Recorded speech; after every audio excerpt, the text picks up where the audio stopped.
Una pong katanungan ay magmumula kay Jill Resontok ng DWIZ. Kay Director, sir, meron pong proposal sa House of Representatives to postpone the barangay elections from 2013 to 2015 ho yata, May. Ano bang stand ng DILG ron? Postponement ng barangay election. Kasi masyado raw close eh. From, di ba may election next year? May October ho yata yung... Sa pagkakaalam ko, matagal na yung panukala na yan. Kahit nung 14th Congress, mayroong ganyan. Sapagkat nagkaroon niya ng president ng 2002. At pagkatapos noon, isa pa.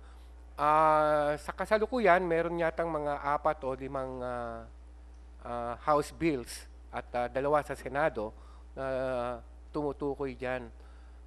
Ngunit hindi ko alam ang kasalukuyang kalagayan. Sa kasalukuyan,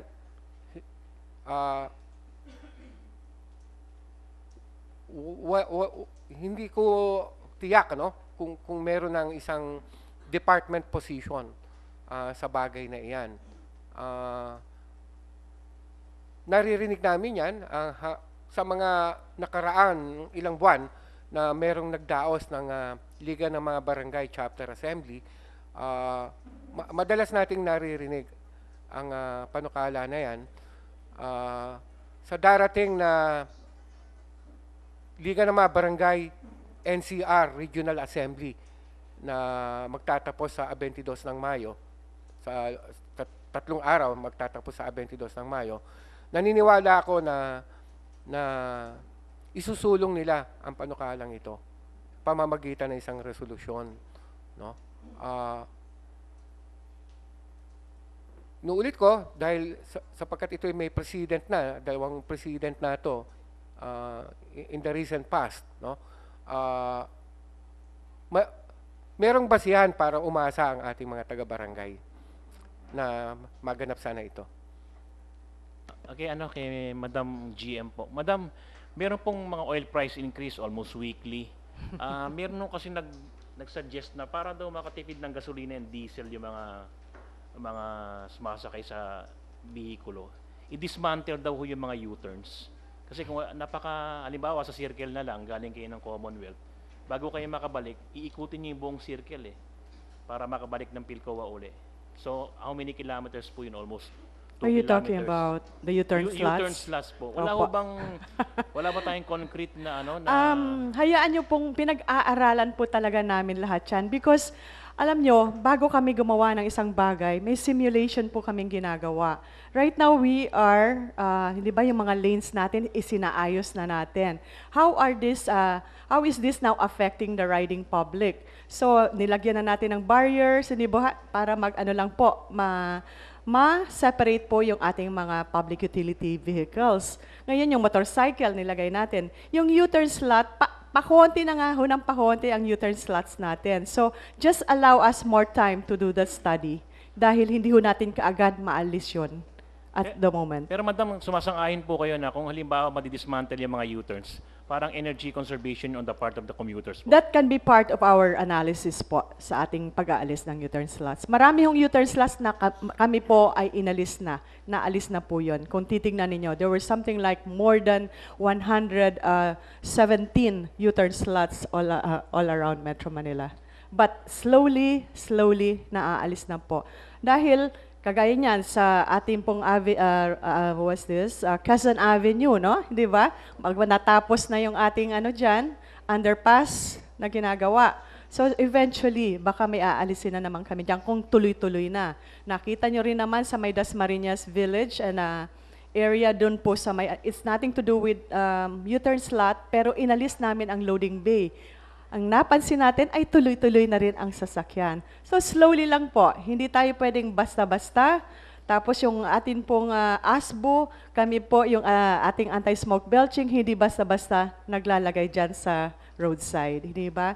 Yung pag-i-inspect. Pinag-aaralan lahat-lahat yun bago ho ma-implement ang isang bagay. Panguli na lang po, ibig sabihin, nag-agree ho kayo na kapag na-dismantle yung U-turn It can slot, help, yes. energy conservation, yung mga gasolina and diesel makakatipid sa Makakatipid commuters po, opo. Thank you, ma'am. But just wait for us to implement a lot of things. Ngayon sa puntong to, baka mawala lang ako doon sa contest, ano? Gusto ko lang po talaga i-emphasize sa lahat ng ating mga kabarangay dahil itong fear nila na baka hindi sila, ang isang poor barangay ay hindi makasabay doon sa mga matataas na at mayayaman na barangay. No? I'd like to emphasize this one, the 1,705 barangays po, hindi kailangan mag-apply. Automatic sila ay kasali sa contest. Ang ginawa po natin dyan ay we divided them into 4 categories based on one is area, the other one is the income share. So categories A, B, C, D. Ang D po ay yung tinatawag nating self-managing village barangay. Wala silang kahalo sa labas ng village. Example, Forbes Park. Another would be Ayala Alabang. White Plains, mga ganyan po ang ating mga self-managing barangays. Ngayon, yung atin pong mga mayayaman na barangays na yan, kailangan tumulong how to now help develop the poorest barangays in Metro Manila. So we will have a big brother, small brother approach. And bawat category, meron po kaming prize, 1 million each. Okay? 1 million each for each category.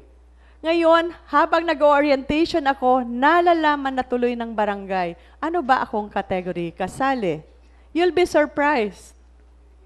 Yung iba, tinuturuan pa namin, ano ba yung inyong income share? Paano mag-i-increase ang inyong income share diyan sa inyong barangay at para naman tumaas ang inyong antas? Di ba? So may mga ganun hong ginagawa si GM. And in fact, I already have some studies to be done for the next phase. Dahil po ang Barangay Power 2012 ay taon-taon na nating gagawin. So may mga mechanisms na po tayo. Ano yung next level? Kasi kailangan pag natutuhan na po ito ni Barangay Kapitan sa paglilinis, on top of the responsible governance na tinatawag natin at paghahawak ng isang proyekto, kailangan naman doon sa kanyang barangay mismo, meron siyang naibibigay na livelihood programs. So sama-sama po tayo dito. Lahat ng ahensya, iniimbitahan ko nga, kagaya ng DTI, kagaya po ng SciTev, lahat ho, kailangan isasama natin lahat yan. Natutuwa ako kahapon, just to let you know, isang barangay kapitan ang nag-share ng kanyang best practice story sa kanyang barangay. Ito po ay barangay Botocan ng lungsod ng Quezon. So paano niya pinapanatili ang kanyang basura na hindi lamang mapupunta sa landfill? Ang tawag niya ay Oplan Sagip Kalikasan. 1 kilong plastic bag mo, kapalit ay 2 kilong bigas ko. So he exchanges these plastic bags into bigas na kakainin na nila. So napakaganda. If you hear all these stories, because kinakalap din po namin ang best practices ng bawat barangay and we are doing a compendium of the best practices. Hindi marami silang storya. Kaya lang wala rin namang nagdo-document. Okay? May isang barangay po kaming tinulungan sa Parañaque rin, Don Galo. Yung informal settlers niya, wala na doon. At nailipat na sa ibang lugar. Ano na ngayon ang itsura? Bisitahin niyo po. Iniimbita ko kayo, tinulungan namin sila at one point. How to remove now all those dirt, all the informal settlers na families ay maialis dyan at mapunta sa mas magandang kabuhayan. So ito po ay Don Galo, Parañaque. This is one of my best stories also to share with you. But if you will only find all these barangays in Metro Manila, there is something good that we can share with other people. May dagdag lang ako sa sinabi ni GM Cora, no? Ang totoo niyan, marami talagang makikitang leading examples sa buong Kalakang, Maynila. Yung tinura niya sa Barangay Botocan, makikita rin yan sa 3 bahagi ng City of Manila. Pinangunahan ng sa Tondo, hindi ko lang maalala yung barangay doon, ano? Pero nag-expand na siya as of last Sunday, 2 Sundays ago, through the Santo Niño Parish. Sa City of Manila kasi, kapartner natin yung Roman Catholic at Diocese of Manila, at sa pamamagitan ng kanyang Caritas, no? Katuwang na rin ang Veritas.